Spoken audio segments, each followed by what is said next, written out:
በግንባታ ዙሪያ የወጡ ህጎችን አዋጆችና መመሪያዎችን በዘርፉ ባለሙያዎች በጥልቀት እያስተነተንን የሀገራችንን የግንባታ ሂደት ዘመኑ ከደረሰበት ቴክኖሎጂ ጋር በሚገባ እያናጸርን በዲዛይን በፕሮጀክት ግብራና አፈጻጸም ላይ አዎንታዊ ሐሳቦችን እያዋጣን ዕውቀትን ከትውልድ ለትውልድ እናዋውሳለን።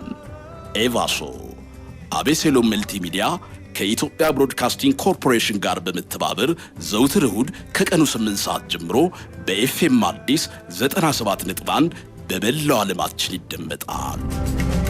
ጥራት ያለው ግንባታ ዘመን ተሻጋሪ ነው።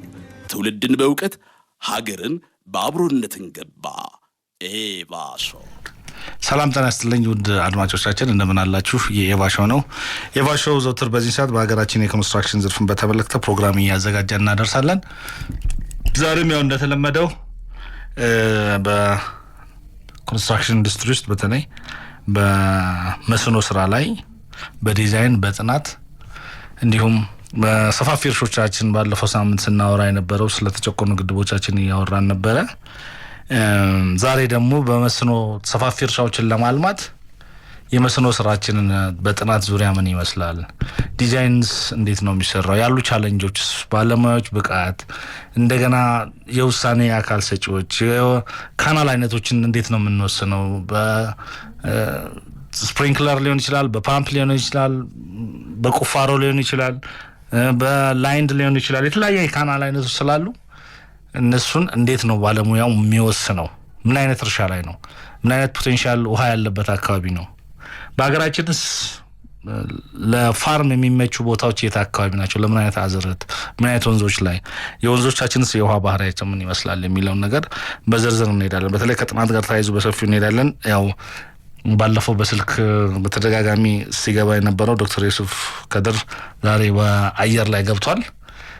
ፕሮግራማችንን እንግዲህ ለመከታተል በዩቲዩብ ቻናላችን ኤቫሾ ኢቲቪ ኮንስትራክሽን አለን። በቲክቶክ ላይም አቤሴሎም የሚል አለ። እዛ ላይም ገብታችሁ ላይቭ መከታተል ትችላላችሁ። ወይም ከድርን ማወቅ ከፈለጋችሁ ኢንጂነር ዩሱፍ ከድርን። እንግዲህ ዶክተር ዩሱፍ ከድር በተለያየ ሙያ በዚህ በኢሪጌሽን ውስጥ በመስኖ ልማት ላይ በኢሪጌሽን በዲዛይን ላይ ተሳትፏል። የተለያዩ ምርምር ስራዎችንም ሰርቷል። እስቲ እንደው ዩሱፍ አጠር አድርጋ ራስህ ማን እንደሆንክ ለአድማጮቻችን ብታስተዋውቅልን። ኤቫሾ እና አቤሴሎምን እናመሰግናለሁ። ቀጥል። አመሰግናለሁ። እኔ ዩሱፍ ከድር ሀሰን እባላለሁ። የመጀመሪያ ዲግሪን በእርሻ ምህንድስና ከአለማያ ዩኒቨርሲቲ እንዲሁም በሁለተኛ ዲግሪን በመስኖ ምህንድስና ከአለማያ፣ ሶስተኛ ዲግሪን በመስኖ ምህንድስና ከአዲስ አበባ ዩኒቨርሲቲ ወይም 5 ኪሎ ወስጃለሁ። የመጀመሪያ ስራዬ በእርሻ ምርምር ውስጥ የመስኖ ተመራማሪ ነበርኩ። የመልካሳ ምርምር ማዕከልንም የመስኖን ፓርት አሁን ያለበት ደረጃ እንዲደርስ የመሰረትኩት እኔ ነኝ። ከዛ ወደ ስኳር ኮርፖሬሽን ገብቼ የተለያዩ የመስኖ ምርምሮችን ስራዎችን ሰርቻለሁ። ከዛ በኋላ ወደ ፌዴራል ዲዛይንና ጥናት ኢንተርፕራይዝ ሄጄ የኩራዝ የመስኖ ፕሮጀክትን የዲዛይን ቡድን መሪ ወይም ኮኦርዲኔተር ሆኜ ሰርቻለሁ። ከዛ ወደ ግድቦች ሄጄ የተለያዩ ወረቀቶችን፣ መጽሐፍቶችን፣ ጆርናሎችን አሳትም ያለው የመስኖ ስራዎችን በተመለከተ ላለፉት 20 ዓመታት በ25 ዓመታት በኢትዮጵያ ውስጥ ብዙ ነገር ሰርቻለሁ ብዬ አምናለሁ። አሁን የተለያዩ የምርምር፣ የፖሊሲ፣ የስትራቴጂ፣ የአድቫይዘር፣ የምክር ስራዎችን እየሰራሁ እገኛለሁ። ከሞላ ጎደል በመስኖ ላይ ያለኝ ህይወቴ ነው። ፒኤችዲን በምንድን ነው የሰራው? ማለት ዶክተር ዩሱፍ ስንል ያው ማወቅ ስላለባቸው የምናወራው ምሹ ያው የተጨቆኑ ግድቦችን የሚለውን ነገር ስትሰራ ስትጽፍ፣ ሌሎችም የመስኖ ጉዳዮችን ስትጽፍ ሰዎች ማወቅ ስላለባቸው አንተ ማን ነው ፕሮፌሽናል መሆን በደንብ ሰው መረዳት ስላለበት ነው። የተጨቆኑ ግድቦችን ስጽፍ የምርምር ስራን ፒኤችዲ እየተማርክ ነው የጻፍከው? አዎ አክቹአሊ ሶስተኛ ዲግሪን አዋሽ ተፋሰስ ላይ ነው የሰራሁት። የአዋሽ ተፋሰስ መስኖች ላይ ነው። ግን እሱን እየሰራሁ መስሪያ ቤት የግድብ አስተዳደር ውስጥ የግድብ ኢንስትሩሜንቴሽን የኢንስትሩሜንቴሽን ቡድን ኃላፊ ነበርን። እነሱን ለማልማት ብዙ ነገር እንሰራ ነበር እና 13 ግድቦች አካባቢ በዛ ስር እናስተዳድር ነበርና እነሱን ለማልማት ብዙ ነገር እንሞክር ነበር። በኋላ ላይ ለ13ቱም ግድቦች የያዙት መሬት 8% ብቻ ነው። ከ500 ምናምን ሺህ ሄክታር ወደ 43 ሺህ ሄክታር ነውና ውሃ መክፈል አንችልም የሚል ነገር ተነሳ። ዲቴይል ሳይ በነገራችን ላይ ዲቴይል ሳይ የእርሻ የላቸውም መሬቶቹ 8% ብቻ ነው። 43 ከ560 ሺህ ሄክታር 43 ሺህ ብቻ ነበረ እየለማ የነበረው። ስለዚህ ውሃ መክፈል አንችልም ብለን ወደ ሰብል ወደ ስንዴ፣ በቆሎ ለእያንዳንዱ ለኩራዝ፣ ለተንዳሆ፣ ለጣና በለስ፣ ለተለያዩ እንትኖች እናልማ የሚል ሀሳብ አመጣን። በኋላ እሱም እንትን አልሆነም። በኋላ ላይ ግን የተመሰገነ ይሁን ስንዴ ይለማባቸው ጀምሯል። በነገራችን ላይ እኔ ያኔ ስንሰራ በእኛ ስር የነበሩት 13 ግድቦች ይሁኑ እንጂ 39 ግድቦች ናቸው በመንግስት የሚተዳደሩት። ወደ 700 ሺህ ሄክታር የማልማት አቅም አላቸው። ግን አሁን እያለሙ ያሉት 140 ሺህ ሄክታር ብቻ ነው። ያ ማለት 5% ነው። በጣም ብዙ ሀብት አለን። ካሉት ውስጥ የለማው 5% ነው። ግማሹ እየተገነባ ነው። የተወሰኑት ሙሉአቸው ተሞልቷል። ግማሹ ምንም የለውም። የተወሰኑት ገበሬዎች ያለሙታል። እንግዲህ 140 ሺህ ሲቀነስ 700 ሺህ ነው፣ ወደ 540 ሺህ እዳ አለብን። እነሱን እናሻሽላለን። 540 ሺህ ማለት አድማጮቻችን የአዲስ አበባ አንደርስታንድ እንድናደርግ ለአድማጭ እንዲገባው 540 ሺህ ሄክታር ማለት አዲስ አበባን 10 ጊዜ ወደ ጎን ስንዘረጋት ያለ እርሻ ማለት ነው። እርሻ እህል የሚመረትበት ነው። ያንን ማምረት አለብን። እሱን እንትን ብዬ የተጨቆኑ ግድቦች የሚለውን ጻፍኩ። አክቹአሊ ጥሩ ነው። የመነቃቃት አለ። እናንተን አነቃቅተዋል፣ እኔን አነቃቅተዋል፣ አድማጭን አነቃቅተዋልና እንደዚህ መቀጠላችን ጥሩ ነው። በጣም አሪፍ እንቀይራቸዋለን። ምናልባት ያው 39 ግድቦች ውስጥ 5% ብቻ ካለማን ያለማሉ። አሁን ደግሞ መንግስት በትልቅ መሬቶች ላይ የሚያለማ ያለው ስራ አለ። በተለይ ስንዴ ልማት ላይ አንዳንድ ፕሮጀክቶች ላይ የምናያቸው ጥሩ ስራዎች አሉ። ያንንም አፕሪሼት እናደርጋለን። እኛ በዋናነት አላማችን ውሃ ይዘው ቋጥረው የተቀመጡ ግድቦቻችን ወደ ልማት መግባት አለባቸው። ሶ የነዚህ መሰረታዊ ችግራቸው ምንድነው? ከጥናትና ከዲዛይን ጋር ከጥናት ጋር ተያይዞ ነው። አንድ ስራ ሲሰራ አዋጭነቱ መታወቅ አለበት። መቼ ነው የምሰራው፣ መቼ ነው የምጠቀመው፣ ለምን አገልግሎት ነው የማውለው የሚለውንም የመሬቱንም የአፈሩንም ባህሪ በተለያየ መንገድ የምታውቃቸው አሉ። ያው ታውቀዋለህ። ከዛ ጋር ተያይዞ ያሉ ጋፖች አሉ። የኢኮኖሚውም የፖለቲካውም አንዳንድ ነገር ግን አሁን አሪፍ የሚሰሩ ስራዎች አሉ እያየንም ስለሆነ ኢትዮጵያ እንደ ሀገር እንደው ወደዚህኛው ወደ ጥናቱ ላይ ከመግባታችን በፊት እንደ ሀገር በመንግስትና ባለሀብቶች ሊለሙ የሚችሉ ትልቅ መሬቶች አሏት። ምን ያህል መሬት ይኖራታል ብለህ ታስባለህ? ምን ያህል ወንዞች ላይ ማልማት እንችላለን ብለህ ትላለህ? እና አሁን ከተጨቆኑ ግድቦች በኋላ ነፃ የወጡ ግድቦች እያለሙ ያሉ የስንዴ ስራዎችን እየሰሩ ያሉ፣ በኦሮሚያም በአንዳንድ ክልሎችም ጥሩ ስራዎችን እያየን ነው። እነሱ ላይም አንድ ላይ ምን ያህል አለን የሚለው አመሰግናለሁ። ብዙ ጥያቄዎች ነው የጠየከኝ ከፖቴንሻል እና አሁን እየለማ ያለው ከዛ በኋላ ማን እያለማ ነው ማን የሚለው ልጨምርልህ። በፖቴንሻል ወይም ያለን አቅምን ስናይ አጠናንህ ፍላጎትህ ስለሚለያይ በግርድፉ ምነግርህ ነገር አለ። የኢትዮጵያ መሬት 46 ሚሊዮኑ ከ112 ሚሊዮን ሄክታር ውስጥ 46 ሚሊዮኑ ለመስኖ መዋል ይችላል። የጉዳዩ የምንድነው? የውሃ ነው። ውሃ ካገኘ ይለማል። ስለዚህ አንድ ነገር እመቃቀሙ ምንድነው ስትል ውሃ፣ አፈሩ፣ አየሩ፣ ተዳፋትነቱ ምናምን ይታያልና ውሃ ነው ዋናው ነገር። ስለዚህ አገራችን ውስጥ ያለው 46 ሚሊዮን ሄክታር መሬት 46-45 ሚሊዮን ሄክታር መሬት ውሃ ካገኘ የመልማት እድል አለው። ግን አሁን ባለን ውሃ ደግሞ ምን ያህል ማልማት እንችላለን ስንል ከድሮ ጀምሮ ጥናቶች አሉ። እኔም የጻፍኳቸው ወረቀቶች አሉ። በፕሮፌሽናሊ፣ ኢኮኖሚካሊ፣ ፖለቲካሊ የምታያቸው ጉዳዮች እንዳሉ ሆነው አሁን ስታንዳርድ ሆኖ የተወሰደው ነገር 10 ሚሊዮን ሄክታር አካባቢ መልማት የሚችል ውሃ ማግኘት የሚችል መሬት አለን። 10 ሚሊዮን ወደ 2 እና 3 ሚሊዮን አካባቢ አባይ ላይ ነው። ወደ 2 ሚሊዮን ባሮ አኮቦ ነው። እንዲሁ ወደ 2 ሚሊዮን ኦሞ ጊቤ ላይ ነው። ይሄ ሁሉ ፖቴንሻል አለን። አሁን እየለማ ያለው በነገራችን ላይ እየለማ ያለው ላይም የተለያየ የዳታ ጉዳይ ነው። የትም ቦታ እንዳለው ቅድምም እንዳወራን እንደ ኮንስትራክሽን ኢንዱስትሪው መስኖ ላይም የዳታ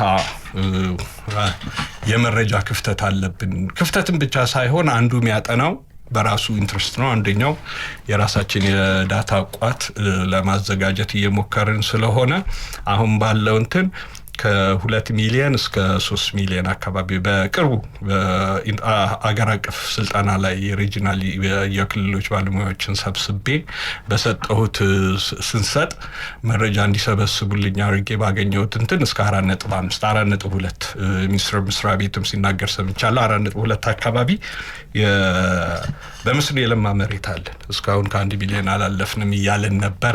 ይሄ ደግሞ የመጣው ከ1.6 ነው 5 ሚሊዮን 2 ሚሊዮን አካባቢ በስንዴ ነው። ብዙ ደግሞ ኦሮሚያ ላይ። ለዚህ የምናመሰግነው ነገር አለ። ብዙ ጃምፕ አድርጓል የስንዴ። አሁን ብዙ ያየሁታል። አሁን ቁጥሩ አይደለም የሚያሳስበኝ፣ ተጀምሯል። ስንዴ ተጀምሯል። ኦሮሚያ ወደ 1.2 ሚሊዮን አካባቢ መሰለኛል፣ ከሁሉም ይበልጣል። ብዙ አልምተዋል፣ አይቻለሁ። አማራ ክልልም አልምቷል።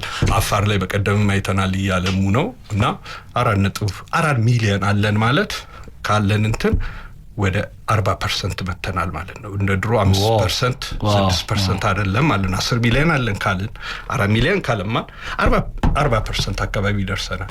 ቁጥሩ አይደለም እኔ የሚያሳስበኝ፣ የተሰበረው አስተሳሰብ ነው። በተሰበረው አስተሳሰብ የነበረው ነገር አሁን እንዴት ለማ እንዴት እናልማው ምናምን የሚለው እንዳለ አሁን ቅድም ወደ 540 ሺህ ሄክታር አለማን ብለናል አይደለ? ማልማት እንደሚቻል ተግባብተናል፣ እንትን ላይ ደርሰናል ማለት ነው። ስለዚህ 540 ሺውንም እናለማዋለን የሚል ተስፋ አለኝ። እናለማዋለን፣ ደግሞ እናለማለን፣ ተጀምሯል፣ እናለማዋለን። ወንዞቻችንስ እንዴት አያቸው? የወንዞቻችን አንዳንድ ወንዞች አሁን ፍሰታቸው የሚቀንሱ አሉ፣ የሚደርቁ አሉ፣ የሚጨምሩ አሉ። በሰፊው ሊለሙ የሚችሉበት ኤሪያዎች አሉ። ለምሳሌ ኦሞን ስትወስደው ሁሌ ፍሰቱ የሚቆም አይደለም። አዋሽን ስትወስደው ደግሞ የሆነ ቦታ ደግሞ የሚጠፋ ወንዝ ነው፣ አይሻገርም። ኢትዮጵያን ተሻግሮ አይሄድም። ምናልባት ወርታቸው ወደ ሶማሊያ ወይም ወደ ጅቡቲ መዳረሻ አካባቢ ያሉትን አካባቢዎች ለማልማትም እንደዚህ አይነት ነገሮች ሊኖሩ ይችላሉ። ኤንዌይ ልክ ነህ። ስለነሱ ቅድም ነገር ያለው የ12 ተፋሰሶች ነው ያሉን። የወንዝ ተፋሰሶች 12 ናቸው። 7ቱ አገር ያቋርጣሉ። 8ቱ ፐሬኒያል ወንዝ አላቸው፣ ሌሎቹ የላቸው። ምን ደናክል እና ይሻ የላቸው፣ ሌሎቹ ወንዝ አላቸው። ከዛው 7ቱ አገር ያቋርጣሉ። አዋሽ አገር ከሚያቋርጡ ሳይሆን ድንበር ላይ ይጠፋል። ያላቸው የውሃ መጠን አባይ ተፋሰስ አባይ ወንዝ 44% አካባቢ ይይዛል። ባሮ አኮቦ የተወሰነ ይይዛል። በነገራችን ላይ እንትና 17 ቢሊዮን ኪዩቢክ ሜትር ነው ኦሞ። አባይ 54 ነው። እንትና 23 ቢሊዮን ነው ባሮ አኮቦ። አዋሽ 5 ቢሊዮን ነው። እንደዚህ ያልክ ነው የምታያቸው። በመስኖ መልማት ደግሞ ስታያቸው ኢቫፖትራንስፓይሬሽን ናቸዋል። አሁን ለምሳሌ የሶማሌ ዋቢ ሸበሌ ብዙ መሬት አለ፣ ግን ውሃው ወደ 1 ሚሊዮን ሄክታር ማልማት ይችላል። የውሃ እጥረቷ ገናሌ ዳዋም ዘሴም ነው። መሬቱ ሰፊ ያለ እዛ የውሃ የኢቫፖትራንስፓይሬሽኑ መሬታቸውን እንጂ በአጠቃላይ አሁን ማልማት የምንችለው እስከ 10 ሚሊዮን በእርግጠኝነት 10 ሚሊዮን። አዋሽ ቤዚን ላይ አሁን ትልቁ የለማው ቤዚን ተፋሰስ አዋሽ ቤዚን ነው። በክልል ደግሞ ኦሮሚያ ነው። አዋሽ ተፋሰስ 200 ሺህ ሄክታር የለማው 200 ሌላ ወደ 700 ሺህ ፖቴንሻል አለው። አባይ ትንሽ ነው የለማው፣ ግን ወደ 3 ሚሊዮን ሄክታር አለው። አለን ብዙ እንትን ማልማት ያስፈልገናል አያስፈልገንም፣ የቱን ያህል እናልማ የሚለው ደግሞ ሞያዊ ነው። እሱም በሌላ ጊዜ ደግሞ እናወራበታለን። በተለይ ከግብጽ ጋር እያነጻጸርን ከሱዳን ያላትን የውሃ ፍላጎታቸው ምን ይመስላል የሚለውን ኢቭን የትምህርት ካሪክለማችንን ጨምረን ብዙ የምናወራቸው ነገሮች አሉ። በነገራችን ላይ የምናነሳው ርዕስና ጊዜው እንዴት አጭር እንደሆነ እንዳትጠይቅ። አንድ ሰዓት አጭር እንደዚህ እንደሆነ አላውቅም። አንድ ሰዓት እንግዲህ ያው የኢትዮጵያ ብሮድካስት ጠይቀናል። ያው ብዙ ጊዜ ስለምታዳምጠን ነው ሰዓት አጥሮን ነው ምንም መልስ የምናነሳው። አጀንዳ ከባድ ነው የምናወራው። እኔ አንድ ሰዓት እንደዚህ አጭር እንደነበረ አላውቅም። እውነቴን እኮ ነው። አድማጮችም ይጠይቁናል። ያው በስልክ ጋር አሁን አድማጭ አናስገባም። ለምሳሌ ምናልባት ፕሮፌሽናል የሆነ ሰው ከሆነ ደውለን ካልሆነ በስተቀር ስለምናወራቸው ኢሹዎች ከኛ በላይ ሊያውቁ የሚችሉ እኮ በየሀገሩ አሉ። እነዛ ሰዎች ደውለው ገብተው ፕሮፌሽናል ራሱ 3 ሰዓት አይበቃም። እሱን ነው ማለት። ስለዚህ ወደ ዋናው ጉዳያችን ስንገባ ምናልባት አድማጮቻችን ያው መከታተል የሚችሉበት ዩቲዩብ ቻናል ከሆነ አሳጥር እያልክ ነው። ኧረ ሀሳብን በነጻነት ግልጽ ችግር የለም። በዩቲዩብ ቻናላችን ኤቫ ሾው ኢቲ ኮንስትራክሽን ሚዲያ የሚል አለ። እዛ ላይ መከታተል ይችላሉ። በኤፍኤም ቀጥታም እየተላለፈ ነው። በቲክቶክ ላይም አቤሴሎም የሚል ገጽ አለን። እዛ ላይ መከታተል ትችላላችሁ። ዶክተር የሱፍ ምናልባት የመስኖ ስራ ቅድመ ጥናት ስራዎችን ስናከናውን አይተህ ከሆነ ብዙ ጊዜ እኛ ሀገር የሚሰሩ የመስኖ ስራዎች ወይም ልማቶች ቅድመ ጥናት ላይ ያላቸው ሁኔታ እንዴት ነው? ከቢዝነስ አዋጭነት፣ ከኢንፍራስትራክቸር ማሟላት፣ ለነዋሪው ምቹ ማድረግ፣ ከኢንቫይሮንመንታል ኢምፓክት አሰስመንት አንጻር ከተለያየ ነገር ምንድን ነው ያለው? እስቲ ፍላጎትና አቅርቦትን መሰረት ያደረገ የልማት ስራ ይከናወናል ወይ? ጥናቶችስ እንዴት ነው የሚጠኑት? ፕሮፌሽናል የሆነ ነገር ሳይሰሩ አንዳንድ በድፍረት ወይም በሆነ ነገር ይገባና ፌል ያደርጋል፣ ብዙ ሀብትና ገንዘብ ይከስራል። ሰው እንደዛ አይነት ነገር እንዳይፈጠር ቅድመ ጥናት ላይ መሰራት ያለበት ምንድን ነው ብለን ነው የምትለው? አመሰግናለሁ። የቅድመ ጥናት መስኖ ስንል በመጀመሪያ ቅድመ ጥናት ለምን ያስፈልገዋል ብለን ስናወራ መስኖ ማለት በጣም ብዙ ውሃ፣ በጣም ብዙ መሬት፣ በጣም ብዙ ገንዘብ፣ በጣም ብዙ ህዝብ፣ በጣም ብዙ ማህበረሰብ የሚነካ ስለሆነ ዘው ብለህ አገባበትም የሆነ ግቢ አጽድተህ የምትሄደው አይደለም። ቀለል አድርጌ ልንገር፣ የኩራዝ 150 እና 160 ኪሎ ሜትር ይጓዛል ማለት ከአዲስ አበባ እስከ መተሃራ ያለ ህዝብን ይነካል ማለት ነው። በለስን ብታነሳው እንደዛ ስለሆነ ምንድነው የምታደርገው? መጀመሪያ ትልልቅ ሲሆን በተለይ የዲዛይን እና ጥራት ላይ ያለውን ችግር ትልልቅ ሲሆን ምን ታደርጋለህ? ኮስቱ ሊያወጣ ከሚችለው ገንዘብ የተወሰነውን ወስነህ በደንብ ማጥራት አለብህ። ስለ አፈሩ ማጥራት አለብህ፣ ስለ አየሩ ማጥራት አለብህ፣ ስለ ውሃ አፈሳሰሱ ማየት አለብህ፣ ስለ ጂኦሎጂው ማጥራት አለብህ፣ ስለ ቶፖግራፊው ማጥራት አለብህ፣ ስለ ሰብል አበቃቀሉ ማጥራት አለብህ፣ ስለ እንስሳቱ ማጥራት አለብህ፣ ስለ ማህበረሰቡ የሰብል አበቃቀል ማጥራት አለብህ፣ ስለ ኢንፍራስትራክቸር ስለ መንገድ ምናምን ማጥራት አለብህ፣ ስለ ዱር አራዊት ማጥራት አለብህ። ያንን ሁሉ ስለምትነካ ጊዜ ወስደህ በደንብ ፈትገህ ማጥራት አለብህ። ብዙ ብር ይፈልጋል፣ ብዙ እውቀት ውስጡ ምን አለ? እውቀት፣ ጊዜ፣ ገንዘብ፣ ኮሚትመንት ይፈልጋል። ትልልቅ እርሻዎች ስለ ትልልቅ ነው የምናወራው። ስለዚህ ምን ይፈልጋል? በሆይ መግባት የለብህ። የደረሰብን እንደዛ አይነት ነገር አለ። ግማሽ ጥናት ላይ መሬቱን አሳዩን ተብሎ ይገባል።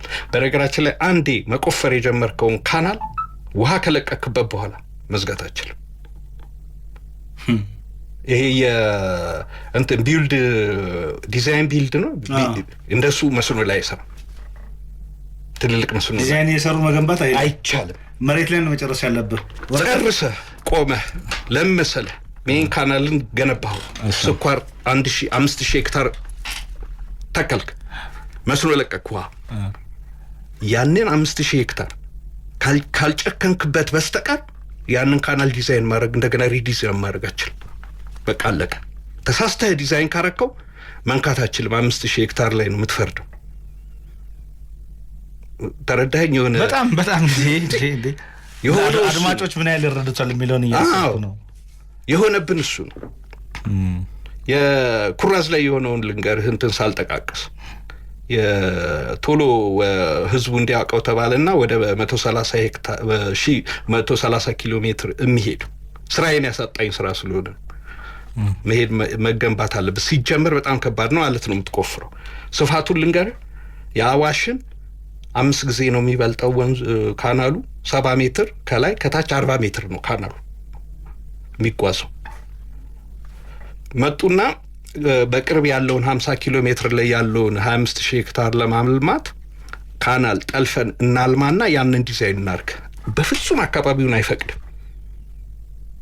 ያንን 25000 ሄክታር አለማለው ብለህ 50 ኪሎ ሜትር ሌላ ከጎን ካናል ከገነባ 175000 ሄክታሩ ፌል ያደርጋል። አይቻልም ማለት እና ሙሉ ወረቀት ከተነካ ይሄ ነገር አይቻልም። ዲዛይን ቢውልድ አይሰራም። ጠንቅቀን ነው መግባት ያለብን የሚል ነገር መጣ። አንደኛው ይሄ ነው። ትልልቅ ነገሮች ላይ ዜን ምን ሆነ በኋላ እኔም እንትን አልኩ ፐርሰናል አላርገውና መጨረሻ ላይ አደጋው ታወቀና ቀረ ያሳብ አመት ከፈጀ በኋላ ቀረ ያሳብ ኩራዝ አሁን ሜን ካናሉ የተረፈው በዛ ምክንያት ነው እንጂ ፌል አድርጎ ነበር።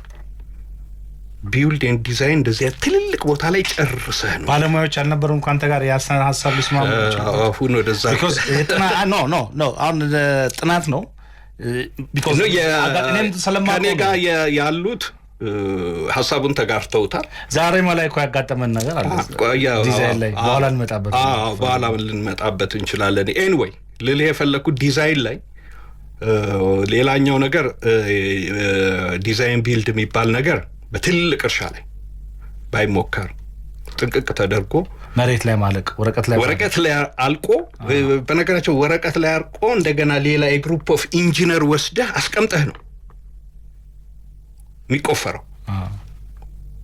ልምዱ ያለው እንደዛ ነው። እነ መታራ ወንጂ ምን አይነት ተሰሩን ነው። ኩራዝ ላይ በብላስትም ስናረግ ነበር እያፈነዳ ስንሰራ ነበርኩ እኔም ማየዋለሁ። ኧረ ተው ስንል ነበረ። የፐርሰናል እንዳናረገው አጠቃላይ ነገሩን እንገርህ። ለምሳሌ በስነ ስርዓት ተገንብተው ይሰሩ የነበሩት ወንጂ፣ መታራ፣ አፕራዋሽ፣ ሎራዋሽ፣ ሚድላዋሽ ያሉ እርሻዎች አሉ። በስነ ስርዓት ነው የተገነቡት። የውጭ ሀገር ነው። እነ ተንዳሆ ምናምን አሁን ኩራዙና የገጠማቸው ነገር ኢቭን ፕሮፐርሊ የሶሻል ስተዲ የመሬት አሎኬሽን የምናምን አልተጠና። በጣም ብዙ ብር ስለሆነ ተጠንቅቀህ አሁን ለምሳሌ ከተማ ስንገነባ እንትን ግንባታ ጀምረህ አይደለም ቦታ የምመርጠው አይደለም። አሁን ይሄ ዋና ከተማ ይሁን ስትል ግንባታ ጀምረህ ሳይሆን ቦታውን አጥንተህ ቁጭ ብለህ ጨርሰህ ነው። ምክንያቱም ትልቅ ሪሶርስ ነው፣ ትልቅ አደጋ አለው። ይሄ ለምን ሆነ የሚለው ነገር በነገራችን ላይ በጣም ብዙ ምክንያቶች ይኖረዋል። የፕሮፌሽናል እኔ የገንዘብ የሚለው ብዙ አልቀበለውም። ምክንያቱም ሀብታሞች ስለሆንን ገንዘብ የምናባክነው ስለሚበልጥ የገንዘብ አይመስለኝም። ባለሙያዎቻችንም ኮሚትመንት እኔንም ጨምሯል። የኮኦርዲኔሽን ችግር አለ፣ ኢንስቲትዩሽናል ችግር አለ። በነገራችን ላይ የማናውቀው ደግሞ ጂኦፖለቲክስ ሁሉ ጊዜ የምንንቀዋለን ወይም ኦቨርሉክ እናደርገዋለን። ውስጣችን የገባ ነገር አለ እና ብዙ ናቸው። ስለ ጂኦፖለቲክስ የዲዛይንህ ላይ ኢንትረስት ያላቸው ሰዎች መስሪያ ቤትህ ድረስ መጥተው ዲዛይኑን ስትሰራ ኢንፍሉዌንስ ያደርጉሃል። ኢንተርናል አማካሪ ሆነው መጥተው ረጅም ታሪክ ስለሆነ አይ ለምን ወሰለ ባለፈው ስለ ግብጽ አንስተናል፣ የሱዳንን አንስተናል፣ የኬንያን አንስተናል። ቀለል ኢንተረስታቸው ብዙ ስለሆነ ነው። ቀለል አድርገን ልንገርህ። የትልቅ መስኖዎቻችን ላይ ዲዛይን ሲደረግ ድሮኛ አቅም አልነበረንም አይደለም። ቦታ ሲመረጥ የነሱ ባለሙያዎች ሰጀስት ያደረጉትን ነው የኛ ባለሙያዎችና አመራሮች ይወስዱት የነበረው።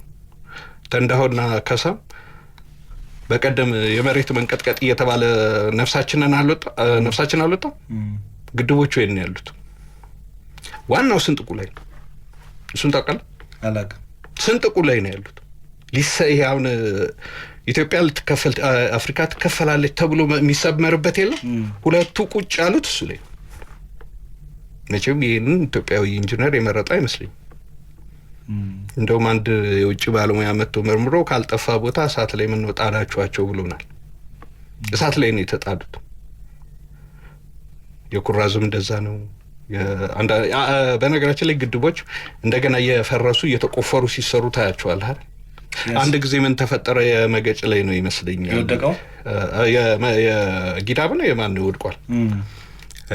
የዛ አይነት ችግሮች አሉና ጂኦፖለቲክሱ ማለት እኛ ያላየ ነው ሂድኑን ነው ያው ማውራል ሰፊ ስለሆነ እንደው ሌላ ጊዜ ርዕስ በሰጥ ይሄንን ለሚመራው አካል ወይም ለሚያዳምጠው አካል ብቻም ያው ልዩነቱ የፖዚሽን ጉዳይ ካልሆነ እንደ ዜጋ የነሱን ኢንተረስት ከመጠበቅ ይልቅ ወይም የነሱ ፍላጎት እዛ መሬት ላይ እንዲወርድ ከማድረግ ይልቅ ያንተን ባለሙያውን ወይም የኛን የቲም ኦፍ የግሩፑን የባለሙያውን ምክንያቱም ጥናት ስታጠና የማይገባ ባለሙያ የለም። ሶሲዮሎጂስቱም ይገባል፣ ሂስቶሪያንም ይገባል፣ ኢኮኖሚስቱ ይገባል። ፕራክቲካሊ ደግሞ የሚሰራው ባለሙያ አለ፣ ኤሌክትሮሜካኒካ ብዙ አይነት ያው ብዙ ነው። የዚህን ቲም ስብስብ ውጤት ኢምፕሊመንት ለማድረግ መሞከር አይችልም ወይ? የእኛን ሰጀሽን መቀበል አይችሉም ወይ? ብዙዎቹ ፌሌሪቲ የሚመጡት ጥናት ላይ አሁን ቅድም ያልከው የውጮችም ኢንተረስት ይኖራል፣ ከብድር ጋር ተያይዞ ከተለያየ ነገር ጋር ተያይዞ የሚመጡ ነገሮች አሉ እና ገንዘብም ዶኔት ስለሚያደርጉ አንድ ስቶሪም አለ እንደዚህ አይነት ከመንገድ ጋር ተያይዞ ጥሩ አንፈልግም ሁሉ ብር ብለው የወርልድ ባንክን ገንዘብ የገፉ ኢትዮጵያውያን ነበሩ። ምክንያቱም የሀገርን ኢንተረስት ሳይሆን የእነሱን ኢንተረስት በሚያስጠብቅ መንገድ ገንዘብ አበድረው መንገዱን ስራ አይነት ነገር የመጣበትም ታሪክ አለ እንደ ታሪክ። እንደዚህ አይነት ነገሮች ምናልባት ዶኔት የሚረዱን ከሆነ የሚያበድሩን ከሆነ በተለያየ መንገድ ጣልቃ ገብተው የኛን የአሰራር ሲስተም ብሎክ የሚያደርጉበት ወይም ዘመን ተሻጋሪ እንዳይሆን የሚያደርጉበት መንገድ ሊኖር ስለሚችል የባለሙያ ስብስብና ያለን የሀገራችንን ሰዎች በአግባቡ ከመጠቀም አንጻር ውሳኔዎችን ሪስፔክት ከማድረግ አንጻር እንዴት ነው ያለው ነገር? ይሄን ምን ማለት ያው ችግርን ብቻ ማውራት የለብንም፣ መፍትሄ ማቅረብ ስላለ ምንድነው በነገራችን ላይ መፍትሄ የሚለው በመጀመሪያ የኛ ባለሙያዎች ሚዲያዎቻችን እኔ ሁሉ ጊዜ የምለው የዚህ አይነት ሂድን አጀንዳ መኖሩን መናገር ለባለሙያዎቻችን መናገር አለብን። አንዳንዱ ባለሙያ ላያውቀው ይችላል፣ አንዳንዱ በኃላፊ አያውቅም። አንተ ከስራ ባረራለሁ ብሎ ምን ሊፈራ ይችላል? አዎ አለማወቅም ነው እሱ። በነገራችን ላይ ምንድነው ደጋግመን ማድረግ ነው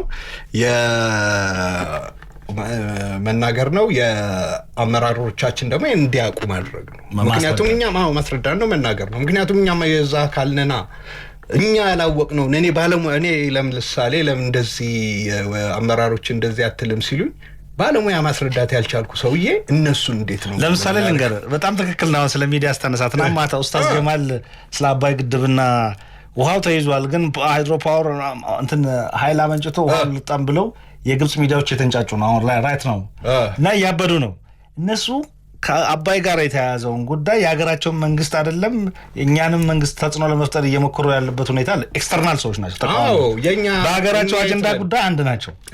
እኛ የት ነን ነው የሚለውን ነው። በነገራችን ላይ ግድብን ሰፊ ርዕስ ስለሆነና በኋላ እንመለስበታለን። ኦኬ ሄሎ ደስ ይላል እንደው ትንሽ እንትኑን ሪያክት ሄሎ እኛ ብቻ እንዴት ነህ ኪሲ ደሬሳ ኢንጂነር ኪሲ ደሬሳ ጓደኛዬ? ደህና እግዚአብሔር ይመስገን። ሰላም ነው? ደህና ነው ወይ? አለን ደህና። ኪሲ አቤሴሎም ነኝ። አቤ ወየ ፕሮግራማችሁን እያዳመጥኩ ነው። ጥሩ ነው አቤ። በጣም አሪፍ ነው። ኪሲ ያው አርባ ምንጭ ዩኒቨርሲቲ ተመራቂ ነው። ሲኒየር መሀንዲስ ናቸው። ያው አብረን ተምረናል። በደንብ ነው የምንተዋወቀውና በተለይ መስኖ ስራ ላይ ረጅም ጊዜ ኦሮሚያ ክልል ላይ የሰራ ልጅ ነው። እንደው ኪሲ በጣም ፈቃደኛ ስለሆንክ ደስ ብሎኛል። ብዙ ጊዜ ሚዲያ ላይ ልጋብዝ ስለምትለኝ ሰላም ብትፈራ ይሁን ዛሬ ተደብቀህ ልታወራ ነው መሰለኝ። አሁን ገና ታፈርከኝ። መሀንዲስ ብዙ ጊዜ እኮ ሚዲያን በጣም ይፈራል እና አሁን እያመጣናቸው ነው መስራት እንጂ ማውራት ላይ መውጣት አለብን። ይሄ ኢንዱስትሪ ያው እንደናንተ አይነት ሲኒየር ሰዎችን ይዞ ያለንን እውቀት እያካፈልን ትውልድን መገንባት ነው። ሀገርን ላይም ያሉ ጋፖችን መሙላት ነው። ደግሞ የተሰሩ ስራዎችንም አፕሪሼት እያደረግን ያልተሰሩ ስራዎችንም ደግሞ ችግሮች ካሉ እንደ ዩሱፍ አይነቱ እየጻፈም እየተከራከረን አገርን ማዳን ስራ ነው የምንሰራው። ማንንም ፐርሰናል አታክ ለማድረግ አይደለም። ቅድም ስለ ግብጽ ሚዲያዎችም እያነሳን ነበር ምን ያህል ፍሮንትሊ እንደሚታገሉ ስለማይ ነው። እና እስቲ ኪሲ በዚህ በመስኖ ጥናትና ዲዛይን ላይ ብዙ ጊዜ ሰርተሃል። ያሉ መልካም ጎኖች ያሉ ተግዳሮቶች በብዛት ፕሮጀክቶቻችን ፌል የሚያደርጉት ወይም በጣም ሰክሰስፉል የሚያደርጉ ፕሮጀክቶች አሉን። እዛ ላይ እስቲ ያንተን ሙያዊ ሐሳብ እንድትሰጥ እንፈልጋለሁ። እሺ አመሰግናለሁ አቤ። በብዛት ፕሮግራማችሁን እከታተላለሁ። በኮንስትራክሽን በሙያ ዙሪያ ሲሆን ያው ይሰባል ልክ እንደ ዘረኝነት ማለት ነው። እውነት ነው። እኔ ኪሲዴሬሳ በሙያዬ በመንግስትም በግልም በተለያዩ ደረጃዎች አገሬን አገልግያለሁ ብዬ አስባለሁ። አሁን ለጠየቃችሁኝ ጥያቄ ጥሩና ገንቢ ሀሳቦች ናቸው የምነሱት። አንዳንዴ ስለ ሙያ ስታወራ የሆነ እንትን ይልሃል ከውስጥ የሚመነጩ እንትኖች አሉና በዚህ አሁን ባለው ሁኔታ ሀገራችን ሰፋፊ የእርሻ መሬቶች ያሉን በጋ ክረምት የማይሉ ወንዞች በተለይ ሰው የማያውቀው ከምድር በታች ከርሰ ምድር የምንለውን ውሃ ፖቴንሻል ኖሮን በዚህ ጊዜ በዚህ 21ኛው ሴንቸሪ በምግብ ራስን አለመቻል አለመሰልጠንን ነው አለመማራችን ነው የኛ የባለሙያዎች ተሳትፎ በጣም አናሳ መሆኑን ነው። በሌላ በኩል ደግሞ የነበሩት መንግስታት ያው መንግስታትን ማማት ሳይሆን የቁርጠኝነት ጉዳይም እዚህ ላይ ይታያሉና አሁን ያለው ነገር ጥሩ ነው። በተለይ በመስኖ ዙሪያ እየተሰሩ ያሉ ሰፋፊ የእርሻ መሬቶች አሉ። በተለይ ስንዴን ራሳችንም ከመቻል ኤክስፖርት አድርገንም የውጭ ምንዛሪ እናገኛለን ብሎ የኮሚትመንት ነገሮች ይታያሉ። አሁን መንግስት የያዘው የፖሊሲ አቅጣጫም ዋናው ፖሊሲ ነውና ጥሩ ናቸው ማለት እችላለሁ እንደ አንድ ባለሙያ። እዚህ ቀጥታ ላነሳው ጥያቄ በተለይ እኔ ብዙ ኤክስፖዠሩ ያለኝ የኦሮሚያ ክልልን ነው። ያው የኢትዮጵያን አላውቅም ማለት ሳይሆን ያው አውቃቸዋለሁ በብዛት። እኔ አሁን የምሰራበት የኦሮሚያ ኮንስትራክሽን ኮርፖሬሽን ኦሲሲ በዚህ ዙሪያ ጥሩ ልምዶች አሉ። ያው ኦሲሲ እንደ መንግስታዊ ኮንትራክተር ሆኖ የመንግስትን ጋፕ ለመሸፈን የተቋቋመ ድርጅት ነው። በጣም ሰፋፊና ትልልቅ የፕሮጀክቶችን ይሰራል። በዚህም ስኬታማም ነው ብዬ ማሰብ እችላለሁ። በተለይ አሁን ላነሳው ጥያቄ በዚህ በጥናትና ዲዛይን አካባቢ አንዳንዴ የሆነ ዓላማ አድርገህ ስትነሳ ከምንጩ ከጥናቱ ላይ ሆነ ነው ፍሩቱን ማየት የምትችለው እና ጥሩ ጅማሬዎች አሉ። ጥናቱ በደንብ ይሰራል። ያው የአዌርነስ ጉዳይ፣ ኮሚኒቲን የማሳተፍ ጉዳይ፣ ፕሮጀክቱ የኔ ነው ብሎ የመንከባከብ የማመን ወደ ተግባራው የመግባት ጉዳይ ላይ ያው ህብረተሰባችን የአዌርነስ የትምህርት ነገር ያስፈልገዋል። እሱ ላይ ፓራሌል እየተሰሩ ያሉ ነገሮች አሉ። በብዛት አሁን እየተሰሩ ላሉ የኢሪጌሽን ፕሮጀክቶች እውነት ለማውራት የሆነ ጥሩ የሚታዩ እንትኖች አሉ። ተስፋ ማለት ያው ተስፋ አይጨበጥም፣ ግን ወደ ጅማሮች የገባን እንትኖች አሉ። በተለይ በዚህ በመንግስት በያዘው በኩታ ገጠም የስንዴ ምርት ላይ እነዚህ በሸዋ ዙሪያ በተለይ እነዚህ ግራውንድ ወተር የጉድጓድ ውሃን አውጥተን መስራት ላይ ትልልቅ ተሞክሮዎች አሉ። እንደኛ ኮርፖሬሽንም ያው ኮርፖሬሽኑ የመንግስትን ስራ ነው እንደ ኮንትራክተር ሃንድል አድርጎ የሚሰራቸው የመንግስት አካልም ስለሆነ በአዌርነሱም በምኑም በሁሉም ጥሩ አዌርነስ አለን ብዬ አስባለሁ። ያሉ ጅማሮች በጣም ጥሩ ናቸው። እስካሁን የነበሩ ቁጭቶቹን ይዘን ማዘን ብቻ ሳይሆን አሁን ላይ ሆነን ወደፊት ጥሩ ነገሮች ይሰራሉ የሚል እንደ አንድ ባለሙያ ጥሩ ተስፋዎች አሉ እኔ ውስጥ አቤ። እሺ ኪሲ በጣም አሪፍ ነገር ነው ያብራራ። ይሄ እናንተ እንደ ክልል ኦሮሚያ ክልል ኦሲሲ የሰራቸው ጥሩ ተሞክሮች ናቸው። እንደ ባለሙያ ግን እንደ ሀገር የሚያጋጥሙን ከዚህ ከጥናትና ከዲዛይን ጋር ተያይዘው ለምሳሌ ሜን ካናል ስትወስን በፓምፕ ይሁን ስትል በስፕሪንክለር ይሁን ስትል ይሄ ከጥናት ተነስተው ነው ዲዛይኑን የምትወስነው አይደል እንደ ባለሙያ እንደዚህ አይነት ነገሮችን ለመወሰን የመሬት አቀማመጡን ቶፖግራፊውን የወንዙን ኢቭን የውሃውን ባህሪ ጨዋማነት ሌላም የተለያዩ በውስጡ የያዙ ነገሮች አሉ የአፈሩን ባህሪ ከማጥናት አንጻርና እንደው ምናልባት አንዳንዴ ፖለቲካል ውሳኔ ተብሎ ዝም ብላ አስኪደው የሚባል ነገርም እንዳይኖር የባለሙያውን ጥናት ወይም የባለሙያው ራሱ ጥናቱ በአግባቡ ተሰርቶ ከማቅረብ አንጻር ከፕሮፌሽናል ኤቲክስ ለምሳሌ ዲዛይን ስትሰራ ከሳተላይት አውርዶ የሚሰራ ባለሙያ ሊኖር ይችላል ዝም ብሎ ፎቶ ቅድም እንዳልከው ማህበረሰቡን ሳያሳትፍ ሌላውን ባለሙያ ሳያሳትፍ በራሱ ኮፒ ፔስት አድርጎ ከሌላ ዶክመንት ላይ አምጥቶ የውሸት ጥናት የሚያቀርብ ባለሙያም ይኖራል ያንንም ደግሞ አመራሩም ወይም ሌላ የሚወስነው ክላይንቱ ወይም ፋይናንስ የሚያደርገው አካል ተቀብሎን የሚተገብርበት ሁኔታ ማጋጥሞ ነው ያውቃል ፕራክቲካሊ አንተ እንደ ባለሙያ እነዚህ ነገሮች እንዴት ሳጀስት ታደርጋለህ ይኸው ለምን አለ መሰለህ አሁን የደረስንበት የቴክኖሎጂው የጊዜውም የአዌርነሱም ይሄን መፈቅድልን አይነት እንትን አይደለም ጊዜ ላይ አይደለንም ትንሽ ፋቅ ብለናል እውነት ነው በፊት በዘልማድ የሌላውን የህንድ ሀገርን ውሃ ወስደ ስም ሳትቀይር ዲዛይን የምትሰራበት አይነቶች ሁላ ነበሩ አሁን ግን ጊዜውም አዌርነሱም መፈቅድልን ቴክኖሎጂ ላይ አይደለንም ትንሽ ወደ ራስ መመለስ ነገሮች አሉ ቅድም እንዳልከው ጥናት ሲባል ሁሉንም ያካትተ ነው ቶፖግራፊውንም የሳይኮሎጂካል ሴትአፑን የህብረተሰቡን ሳይኮሎጂካል ሴትአፑን እፈናቀላለሁ ምን አገኛለሁ ምለውን ሁሉ በደንብ አዌር ተደርጎ ስለምሰራ መሻሻሎች አሉ እውነት ለማውራት እንደ አንድ ባለሙያ የሆነ የምትረካው ነገር አለ የሙያን ስራ የምትሰራበት አለ በፊት በግብታዊነት በዚህ በኩል ቅደድ በዚህ በኩል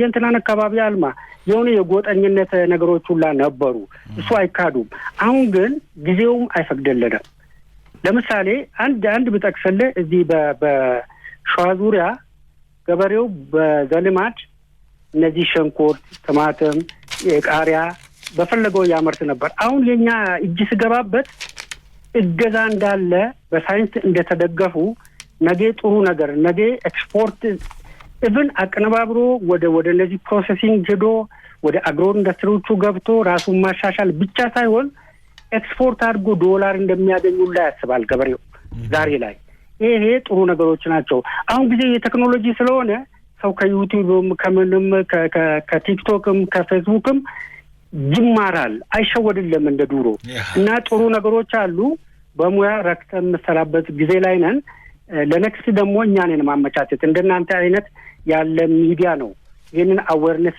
አሁን ከዚህ በፊት የነበሩ ሚዲያዎች ስለ ስፖርት ስለ ማንቸስተር ማውራት ነው አሁን ግን እንደናንተ አይነቶች ውስጥ ስለገቡ አዌርነሱ አለ ሰው በቀላሉ በጥናት በእንትን ምሸወድልህ አይደለም ሳይንስ ነው እየተጠና ያለው ያፈሩ ሁኔታ ጨዋማ ከሆነ እንደማበቀል ይታወቃል ያንን ቦታ ለእርሻ ወይም ለኢሪጌሽን ለተመሳሳይ ነገሮች አትመርጥም ማለት ነውና ጥሩ ነገሮች አሉ ይሄን ጅማሮ ደግሞ እኛ ባለሙያዎች ስንገባበት እንደናንተ አይነቶቹ ሚዲያ በሰፉልን ቁጥር አዌርነሱ በበዛ ቁጥር ሀገራችን ወደ ተሻለ ወደ በጎ ነገ በእህል ራሳችን መግበን የመኖር ብቻ ሳይሆን ኤክስፖርት አድርገን ተጨማሪ ዶላር የምናገኝበት ሴክተር ነው ይሄ ሰፊ ሴክተር ነው ይሄ ያልተነካ ሴክተር ነው ይሄ ገና በቬሪ ፖቴንሻል ኤሪያ ስለሆነ መንግስትም በዚህ ዙሪያ ትኩረት አድርጎ እንደምሰራ ያው በተለያዩ ሰሚናሮች ስብሰባዎች አዌርነሶችን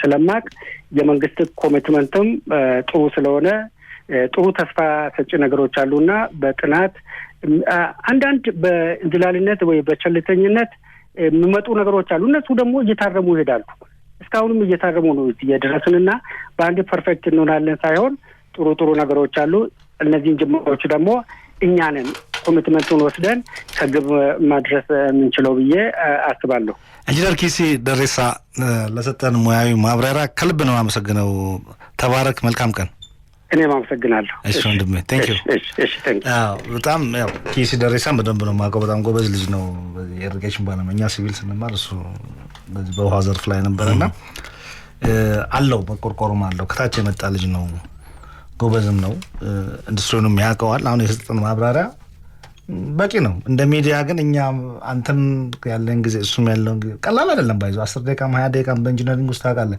የምትጽፋትን የምታነባትን ዲዛይን የምትሰራትን ትተመተህ ነው እዚህ ጋር ቁጭ ላይ የምትሰራው። እኔ ከፍዬ አንተ ከፍለህም አይደለም። እና ይሄን አዌርነስ መፍጠራችን በነገራችን ላይ አመሰግናለሁ። የጽፍ ያለውም በእንግሊዝኛም ጽፍ ያለው በአማርኛም ጽፍ ያለው ምን ጽፈው ለመሰማት ነው። በሚዲያ ለመሰማት እኮ ነው የምጽፈው፣ ሌላ ለምድ እውነትን ነው። ለዛ ሷይኒ ሚዲያ ላይ ና ስትለኝ እንዲሰሙኝ አይደል ይፈልግ። በጽሁፍ አንድ ሰው በጽሁፍ ይናገራል፣ በስብሰባ ይናገራል፣ በሚዲያ ይናገራል፣ ላገኘው ሰው ይናገራል። የሚያውቀው እንደ ቀልድ ያያችሁት ስለሆነ ነው። ሚዲያ እንደ ቀልድ ማለቴ ይሄ ታይምን ውድ ነው። እኔ አሁን ላልጽፍ ይችላል ማይረዳህ ግን አለ። አሁን በተለይ ኮንስትራክሽን ሳትናገር ማይረዳህ ላይ አይባል። አልተናገርንማ፣ መደጋገም አለብን። መደጋገም፣ በትክክል ማስረዳት። በትክክል ሳናስረዳ ነው እኔ አሁን እንደው ከሚዲያ ጋር እንትን ስል በትክክል ማስረዳት፣ በሚገባው ማስረዳት፣ የሚያጣውን መናገር፣ የሚያገኘውን ሳይሆን የሚያጣው መናገር። እኔ አሁን ስልጠና ላይ የጀመርኩት የዛ አይነት አፕሮች ነው። የሚያገኘውን ብቻ ሳይሆን ምን እያወደመ እንደሆነ የራሱ መናገር። አመራር ከሆነ አመራር ምን እያወደመ እንደሆነ፣ ምን እየወደመበት እንደሆነ፣ ምን እያጣ እንደሆነ መንገር። እኔ አሁን የቅርብ ስልጠና እንትን አለኝ። ለዛ ነው ብዙ ጊዜ እንትን ሳይሆን ምንድን ያደረግ ነው ሚዲያ ምንድን ያደረገው፣ በሚገባቸው ነገር ተናግረናል ወይ፣ ደጋግመናል ወይ፣ በመረጃ አቅርበናል ወይ። አሁን ለምሳሌ ከኔ ጋር ብዙ ጊዜ ስናወራ በማቀርበው መረጃ ነው ደስ የሚል ቁጥሮች ናቸው አይደል? በቁጥር ነው ማቅረብ ያለብን። በቁጥር እንደዚህ ነው፣ ይሄ ነው የሚጠፋው፣ ይሄ ነው።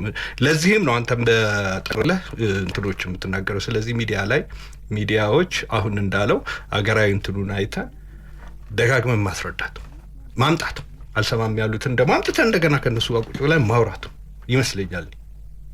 እኔ እናንተ ስሜቱ አሁን እኔ ብዙ ጊዜ የማልረዳው ነገር አለ ማለት እኔ ያልረዳቸው አንዳንዶችን በተለይ ምንም I have no interest። እኔ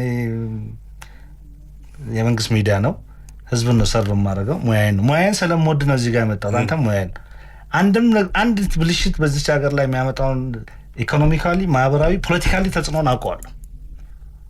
እንደ ሀገር የምንከስረውን አውቃለሁ። አንድ ግድብ ቅድም ምናልባት የሚሰነጠቅ አለት ላይ ዲዛይን የተሰራ እንደዚህ እቺ ሀገር ያ ግድብ ቢፈርስ ያ ግድብ ማልማት ካልቻለ እንደ ኢትዮጵያ የሚያሳዝን የሚቆጭህ ነገር አለ። አሁን ደግሞ መንግስት እየሰራላቸው በጣም ጥሩ ስራዎች አሉ። እሱንም ደግሞ አፕሪሼት አደርጋለሁ። እንደገና በዚሁ ጥሩ በሚሰራው አካል ደግሞ ተደግፎ ተኝቶ አይመለከተኝም ብሎ አያገባኝም ብሎ እኮ ቢሮ ዘግቶ የሚቀመጥም አለ። እንቀስቅሳቸው እንቀስቅሳቸው። አሁን ስለ ግድቦች ሳወራልህ አንተ ተረዳህ አይደል? እኔ ባልናገር ትረዳለህ? እውነት ነው። አይ አይደለም፣ እውነትህን ነው። ትክክል ነህ። እሱስ መቼ የታውቁ ባለሙያው እኮ የለንም እኮ በስንት ልመና አይደል እንዴ አንተ እዚህ ያመጣኸኝ? እውነት ነው። እንደዛ ነው ማሰብ ያለብን። የሚሰሩትን እናድርግ። አሁን በስንዴ ልማት ደስ አለን አይደል? ክፈለኛ ያለኝ ሰው ነው ያውቃል። አይደለም ይበልቶ በስንዴ ልማት የተሰራውን አፕሼት አድርገናል። በሚቀጥለው ፕሮግራም ግን መሻሻል ስላለበት ነገር እናገራለን አለኝ። ምን ያህል ነዳጅ እንደሚጠፋ እሱን ቁጥር ብነግርህ ትደነግጣለህ፣ ግን አያስፈልግም። ስንዴ ማልማቱንና ሰው እንደሚለማ ካወቀ በኋላ እሱ ከተረጋገጠ በኋላ ወደ ማሻሻል እንሄዳለን። እሱን እናገራለን። ግድብ ገንብተዋል። ግድባችን ጥሩ ነው፣ አለ ቦታው ቢገነባ ግን ይልማ። መልማት አለበት ብለን ሲሰራ ደግሞ በአግባቡ መስራት ነው። ከዛ ደግሞ ወደፊት የሚሰሩትን እንዴት እንስራ አለንበት ብሎ እንትን እኮ ነው ፑሽ ማድረግ አለንበት። ስሙን እያል ሳንናገር ስሙን እያልን እኔ ለምን ጋዜጣ ላይ መጻፍ ጀመርክ ብለህ አትጠይቀኝም እንዴ? በእንግሊዝኛ ጽፋለሁ፣ ሰዎች አይደንቁኝ፣ ማንም አይሰማኝ። እንግሊዝኛ ማንበብ ራሱ እንዴት ተቸገረ። በአማርኛ መጻፍ ጀመርኩ ጋዜጣ ላይ። አንተ ብዙ ሰው ይሰማል። እንደውም ጋዜጣ ላይ ጽፌዋለሁ። ብዙ ካሳተምኩት ወረቀት ይልቅ ጋዜጣ ላይ የጻፍኳት አንድ ወረቀት ለውጥ ስታመጣ አየሁ። እኔ የምፈልገው እኮ እሱን ነው። እና የጋዜጠኛ አምደኛ ብሆን ይሻለኛል አልኩ። ሰው የሚሰማኝ ከሆነ ማለት የኔን እውቀት ኢንተርፕሬት የሚያደርገው ከሆነ እሱ ይሻለኛል። በእንግሊዝኛ ተጨንቄ ለምንድን ነው የምጽፈው? እሱ ነው መቀጠል አለብን፣ መብዛት አለብን። መደጋገም አለብን። ትልቅ ነገር ነው። ከሚዲያና ከባለሙያ የሚጠበቀው መናገር። ኢንዱስትሪውን የገባው አንድ ቀን ይገባቸዋል ብለን ነው የምናወራው። በተለይ አንዳንድ ሰዎች አሉ ብቻ ኦኬ የኮንስትራክሽን ጊዜ 13 ደቂቃ ነው የቀረን። እኔም ታይም ልቆጣ። ቴንክ ዩ ብሶት ስገባን አይደል? የሚያስቆጨን ነገር ነው። በነገራችን አለማወቅ አንዳንድ ይሻላል። አይ ዶንት ላይክ ብሶት። አለማወቅ ይሻላል። በምንድነው መሰለህ ሌላ ለምን እንደጋግም አልኩ። ብዙ ጊዜ የታፈነ ሰው የመጀመሪያ ቀን ተናገር ስትለው ንጭንጭ ጩኸት ስድብ ነው። በሁለተኛው ቀን ጠብቀውና አናግረው፣ ቀስ ብሎ በደሉ ይናገራል። በሶስተኛው ቀን አናግረው፣ መፍትሄውን ነው የሚያመጣል። ይሄ መለመዳል። ይሄ የሽምግልና ህጉም ይሄ ነው የሚለው። ከዲዛይን አንፃር ዲዛይን ሲሰራ ቅድም ያነሳቸው ነገሮች አሉ። በጥናት ወቅት ስለ ካናሎቹም አንስታል። ለዚህ ቅድም ኪሲንም እየጠየቁት ነበር የምትወስናቸው የመስኖ አይነቶች። ኦኬ ሞር ቴክኒካል ነው እንጂ ንገራቸው። ለምን ወሰነ ልናገር። በነገራችን ላይ ትክክለኛ ጥያቄ ነው ያነሳው። ለምን ያለ ቦታ የተገነባ የተመረጠ። በነገራችን ላይ እዚች ላይ ሌላ ቀን ርዕስ አድርገን እንመጣለን። የኩራዝ ሹገር ፕሮዳክሽን ለሸንኮራ አገዳ በነገራችን ላይ እሱን ስናጠና በኢንተርፖሌት ወይም በተተረጎመ ወይም ከሌላ ተሰባስቦ በተሰራ የዌዘር ዳታ ስለነበረ ለሹገር ኬን ይሁን አይሁን የሚለው ነገር እንትን ነው። በኋላ ላይ ሳየው ከነበረው የዝናብ መጠን በነገራችን ላይ ያካናልን እኔ ዲዛይን ያደረኩት ካፓሲቲውን ግን በኋላ የ10 ዓመት ዳታ ሰበሰብኩ የሆነ ነገር ስለጠረጠርኩ። ግን ዝናቡ በጣም ትልቅ ነው። ያንን የሚያክል ካናል አያስፈልግም ነበር። አየህ በነገራችን ላይ እኔ ያንን ካናል ስቀንሰው የተንዳሆ ካናልን የሚያክል ከላዩ ላይ ቀንሼ ነው ተጨቃጭቄ። ከማን ጋር ነው ተጨቃጭቀው? ከቢሮዬ ጋር ነው። እነሱ ኦልሬዲ ወስነዋል። ከዛ ይሄን አይዲያ ሳመጣ ፈሩ ሁሉ። ኦልሬዲ ይሄዷል ወደ ላይ የኩራዝ። ምክንያቱም ቴክኒካል ስለሆነ አልገባበትም። 46% ተቀንሶ ነው 256 ሜትር ኪዩብ ፐር ሰከንድ ማለት ከኦሞ ወንዝ በላይ ነው። ከዛ እኔ ወደ 157 አመጣሁት ሜትር ኪዩብ ፐር ሰከንድ ማለት ደግሞ የእንትን 5 እጥፍ ነው። የአዋሽ ሪቨር አማካይ ፍሰት 5 እጥፍ ነው። እንደዚህ የምነግራችሁ እንዲገባ ነው። ስለዚህ ወንዝ ነው የምንሰራው። በኋላ ላይ ይሄንን ዲዛይን አድርገን ለዛውም ይሄን 40% ቀንሽ ያለው ብዬ በራሴ ደስ ብሎኝ ሳልጨርስ የዝናቡ መጠን ረበሸኝ። በጣም ብዙ ዝናብ ይዘንባል ኦሞ ላይ ግን 1100 ምናምን አለ። እኛ የሰራነው እኮ በ400 ሚሊ ሜትር በ400 ሚሊ ሜትር በአመት ይዘንባል 370 ምናምን ብለን የሰራው ግን 1200 ይዘንባል። በኋላ ተከታተልኩ፣ ዳታ ሰበሰብኩ። የ10 አመት ዳታ 1100 አካባቢ በአማካይ ይዘንባል። 2-3 ወር ነው የሚጠፋው። አፈሩ ክሌይ ነው። ክሌይ ማለት አንዴ ከዘነበ 1 ወር አይደርቅልህም። ማሽነሪ አታስገባም እና ኮምፕሊኬት ያደርገዋል። እና አሁንም እየጠየቅኩ እያለ ነው። ስለዚህ ካናሉን ራሱ ስንገነባ የትየለሌ ነው ትልቅ ያደረግ ነው። በቢሊየን የሚቆጠር ብር ዲዛይን ላይ ብቻ ነው የሚለው። ምን ያህል የዳታ አስፈላጊነትን ነው የምነግርህ። እንደዚህ ትልልቅ ነገር ስገነባ ነፍስህ እስኪወጣ ጊዜ እስክታጣ ድረስ መሰብሰብ አለብህ። ኧረ ይሄ ነገር 3 ቢሊየን ብር ያስወጣውታል ስል ምን አገባህ ተብያለሁ። በቃ ኧረ 3 ቢሊየን ብር ያስወጣናል። ይሄ እኮ ቢሆን በ100 ሚሊዮን ብር ያለ ምን አገባ። አክቹአሊ እዛ ጋር ልገባ አይደለም። እና ስለዚህ የእንትኖችን ስትመርጥ በጣም ማየት አለብህ። ለምሳሌ ስፕሪንክለር ዊንድ ስፒድ በፍጹም ክሌይ ሶይል አይሆንም። ደቃቅ ቀይ አፈርና የውሃ ስርገቱ ቀርፋፋ የሆነ አፈር ላይ አይሆንም። ዊንድ ስፒዱ ጠንካራ የሆነበት ቦታ ላይ ስፕሪንክለር ተተክሎ እንደውም በጨለማ በቃ አንዴ ከተተከለ በኋላ በምንድን ነው የምታደርገው? በማኔጅመንት ነው ማኔጅ ማድረግ ያለብህ፣ በኦፕሬሽን ማታ አርጉት የሚል ሪኮመንድ አድርጌ ከሆነ በኋላ ኃላፊ ሲቆጣ ለመተርጎም ሞክረዋል። አለበለዚያ ቀን ስታጠጣው ማስጣት የለም። እኔ ቪዲዮ ያሳያለሁ ማስጣት። ኧረ ውሃው እየተሰጣ ነው፣ ኧረ እያበራያችሁት ነው ብዬ ወረቀት ጻፍን። ስለዚህ ስፕሪንክለርን በጣም ማየት አለብህ። ምንም እንኳን ሌላ የአንድ ቦታውን እንትን አልልህም። ሌላኛውን ስፕሪንክለርን ስትመርጥ ውስጥ ሬንገን ያው ስፕሪንክለር ነው። ሬንገን ከእንትን መጥቶ አዋሽ እንትን ኩራዝ ላይ እሱን ከየት ነው ያገኘው? ኩራዝ ሬንገን ነበርክ እንዴ? እንዴት ተመልካቾቻችን ስለ ሬንገን ጻፍኩትን አንተ እሱን ታስታውሳለህ? የስኳር ችግኞችን እየነቀለ ነው። ስለዚህ ሬንገን ለራንች ነው የሚሆነው፣ ለምሳሌ ለሳር ነው ለተክል አይሆንም። በተለይ ለሚያድግ እንትን ይፈነቅላል። ሬንገን በጣም ትልቅ ነው። ፎቶ አለኝ የጻፍኩት 50 ምናምን ገጽ አለ። ኩራዝ ላይ ሙከር ተብሎ እንዳለ የተተከለ ችግኝ ያነሳል። ዝም ብሎ ያጠጡ ነበር። ተቆጣው። በኋላ ቆመ። ስፕሪንክለር ለምሳሌ ሌላ ነገር ልንገርህ። ዲዛይን ላይ ቴክኖሎጂ ስመርጥ እንደ ቀልድ የምናየው ውሃ ይቆጥባል ይባላል። እኔ ፒኤችዲኤም በነገራችን ላይ የኔክሰስ ላይ ስሰራ ፒኤችዲኤም ቴክኖሎጂን እንዴት እንመርጣለን ወደሚል እንትን ኢነርጂን ማየት አለብን። አገር ውስጥ ይመረታሉ የቴክኖሎጂ በስፕሪንክለርም በዚህ በቱቦ በተጣጣፊ ቱቦ መታራ የደረሰ 10,000 ሄክታር ከደረሰ በኋላ ዶላሩ ተወደደ። የተጣጣፊ ቱቦ አሁን ወደ ኋላ እየተመለሱ ነው። ወደ ድሮ ወደ 70 ዓመቱ በሳይፈን ወደ ማጠጣት። አገር ውስጥ ማታመርት ከሆነ ቴክኖሎጂውን ተጠንቀቅ። ስፕሪንክለር፣ ድሪፕ ኢሪጌሽን ስኳር ላይ ወደ 10,000 ሄክታር ተሞክሮ እንትን ላይ እስራኤሎች ነበሩ የሚሰሩት። ድሪፕ ኢሪጌሽን በጣም የውሃ ችጋር ውስጥ ካልሆንክ እኔ ፐርሰናሊ አልመክረም። ኦኬ አሁን ካናል ላይ ሜን ካናል፣ ሰከንደሪ ካናል፣ ተርሸሪ ካናል ተወርዳል። ማኔጅመንቱ እንዴት ነው? እሱ እንዴት ነው? ወደ ፈርስት ደግሞ ትንሽ አይበዛም አቤስሉም ተው። ይሄ ሞር ቴክኒካል ነው። ምንም አይሰራም። ለአድማጮችም ይከብዳል። ቴንክ ዩ።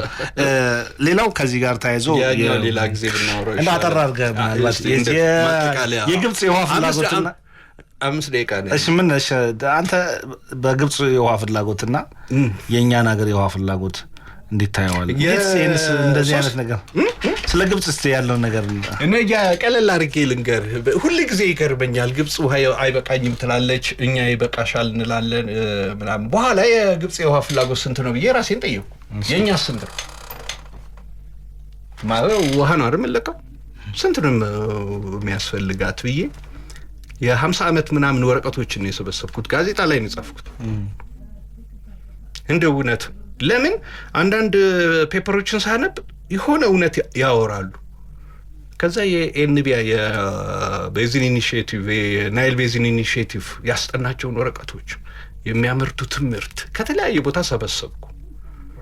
ስንት ነው የሚያመርቱት?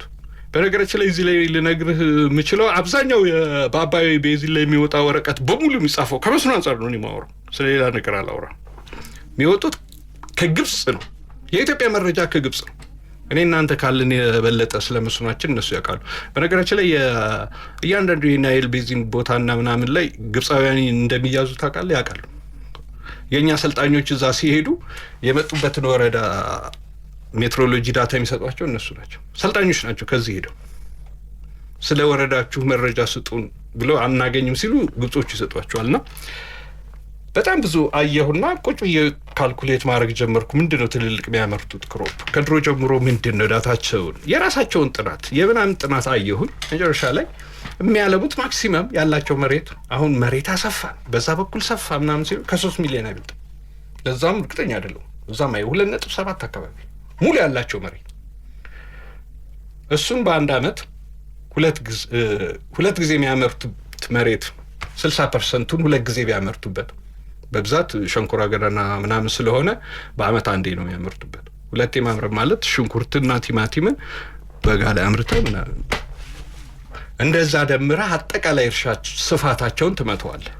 ስትመታው ቢበዛ 4.5 4.6 አካባቢ ነው። 4.2 መሰለኝ ሚሊዮን ነው ሄክታር ነው። በቃ በአመት የመስኖ ውሃ የሚሰጡት መሬት ስፋት 4.2 ሚሊዮን።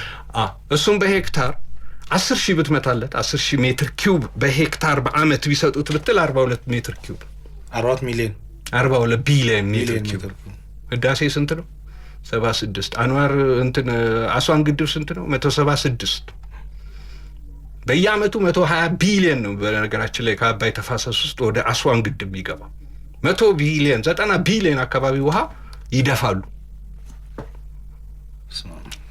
ህዳሴ ግድብን ይደፉታል በየአመቱ በትነት 36 ቢሊዮን እንትን በትነትና በስርገት ያጠፋሉ። ሜዲተራኒያን ወደ 35 ይከታሉ። 1/3 ነው በአመት የሚጠቀሙት። ምንድነው የሚያንገበግባቸው ታዲያ?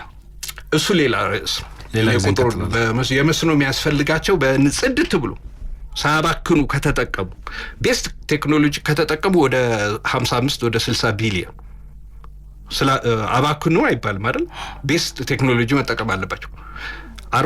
35 ቢሊዮን ለ0.75 አካፍሉ 25% ጨምርበት። እሱ ላይ 35 ላይ 25% ሲጨምር 10 ምናምን ነው 46 ወይም 47 ቢሊዮን ኪዩቢክ ነው ለመስኖ የሚያስፈልጋቸው። ሌሎቹ ትንንሽ ናቸው። ኢንዱስትሪ ምናምን ቢበዛ 10 ነው።